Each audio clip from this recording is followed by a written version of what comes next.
Mifomandrenga hadimpenanga fonga vyansenga zeri za fani heza kwa ahitanga rawaninge matyawe zalize wafaninge sina tiaruna ngansu nyangaranga zao nefano fana fudini zao reji zao rayo sina ngata bahulanga taminao zao zeso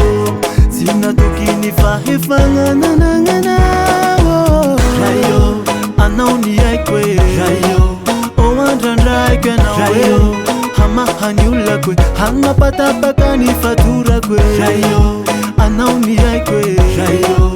owantenai kenawe itunga fenga mbobo hiya danganya pano bwana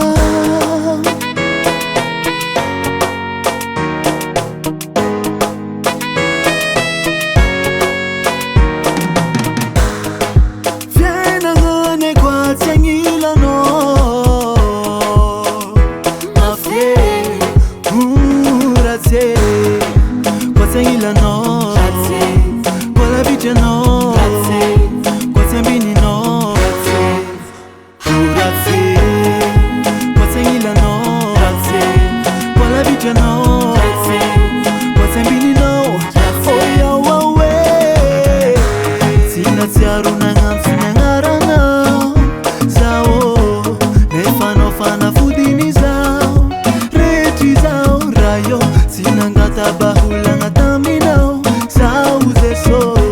sina tukini fahifanga nananganao rayo anauni yaikwe rayo owandrandrai kenawe hama hanyula kwe hanga patapakani fatura kwe rayo anauni yaikwe rayo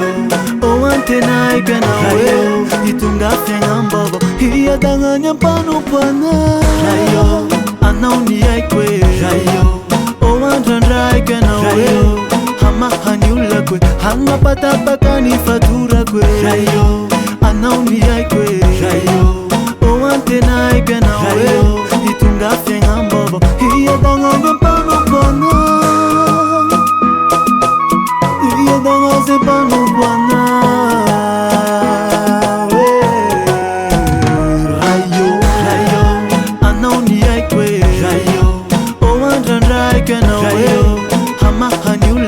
hanga patapakani fatura kwe rayo anauni yaikwe rayo owantenai kenawe